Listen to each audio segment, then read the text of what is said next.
Septiembre, mes de la Biblia.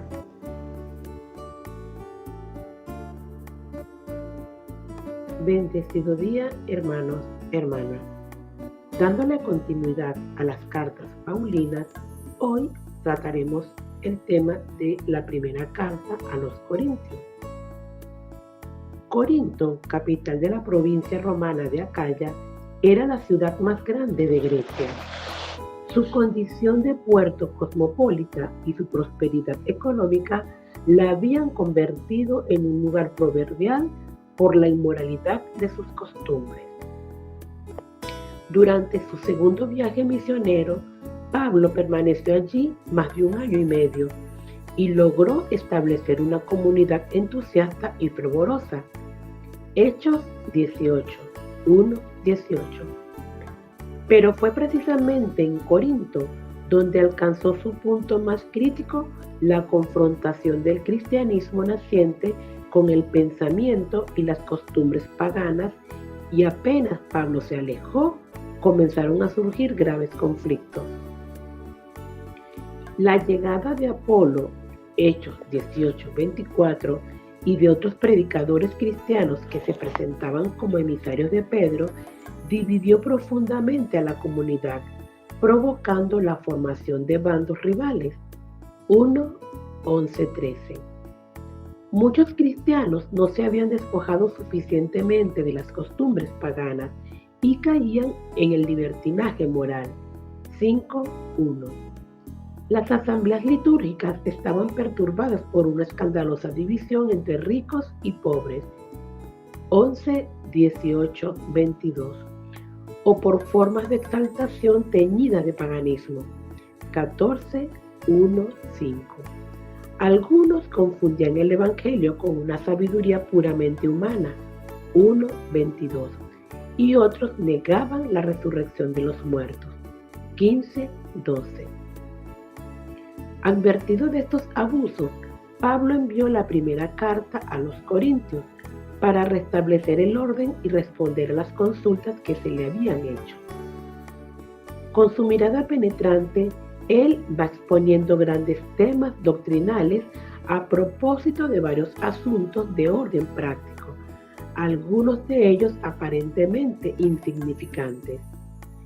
Ningún otro escrito del Nuevo Testamento nos muestra de una manera tan concreta la vida de una comunidad y su situación ante el paganismo. En la Iglesia de Dios que residía en Corinto habían surgido profundas divisiones. Los bandos o partidos que se habían formado no propugnaban herejías o cismas propiamente dichos, ya que todos asistían a las mismas asambleas litúrgicas y participaban de la misma cena del Señor. 11, 18, 20. Se trataba más bien de grupos antagónicos que se declaraban partidarios de Pedro, Pablo o Apolo. De la misma manera que los griegos adherían a su maestro de sabiduría o a su filósofo preferido. A primera vista, estas rivalidades podían parecer normales o inevitables, como lo son en cualquier grupo social. Pero dentro de la Iglesia, las divisiones revisten una especial gravedad. La lucha partidista entre aquellos que han sido bautizados en el nombre de Jesucristo, el único Señor de todo, es un verdadero contrasentido. 1:13. Pedro, Pablo y Apolo, como los demás predicadores de la buena noticia, son simples servidores de un mensaje que no les pertenece.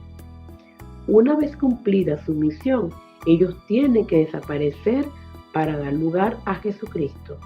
3, 5, 9. Esta reflexión podría haber bastado para poner punto final a los celos y discordias. 3, 3. Pero Pablo va al fondo de la cuestión. Al comportarse de esa manera, los diversos grupos, incluidos sus propios adeptos, habían abandonado de hecho el mensaje de Cristo crucificado y lo habían sustituido por una sabiduría puramente humana. Por eso no se pone a discutir sus puntos de vista o sus tendencias, ni da la razón a unos contra otros, sino que contrapone vigorosamente el mensaje de la cruz a la sabiduría de este mundo. La fe no puede estar fundada en la sabiduría de los hombres, sino en el poder de Dios. 2:5.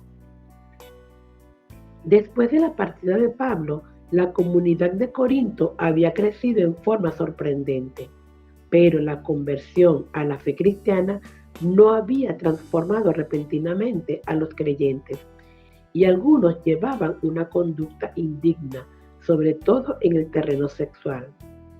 Pablo los denuncia enérgicamente. Una cosa es la gloriosa libertad de los hijos de Dios, Romanos 8:21, y otra muy distinta, el libertinaje. Su exhortación se funda en la condición del cristiano y en las exigencias de la vida nueva según el Espíritu. ¿No saben acaso que sus cuerpos son miembros de Cristo y templo del Espíritu Santo que habita en ustedes y que han recibido de Dios? 6:15-19.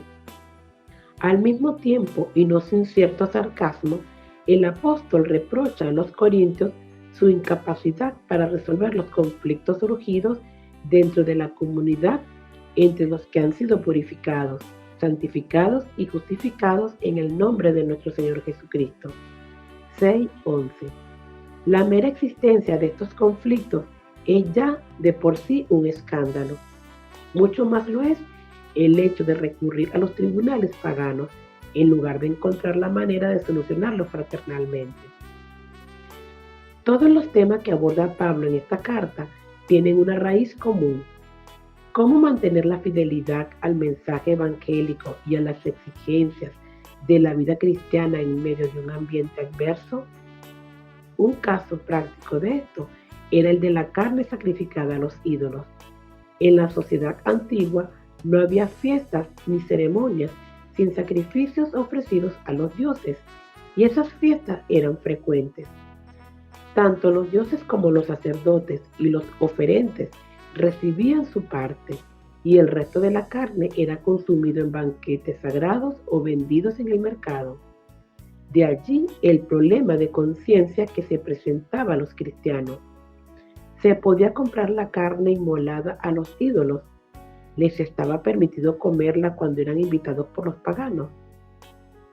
La respuesta de Pablo es clara. El creyente es libre de comerla, con tal que su comportamiento no sea ocasión de caída para los débiles en la fe. Todo está permitido, pero no todo es conveniente. 10:23. Vuelve a repetir el apóstol como lo había hecho a propósito del tema sexual.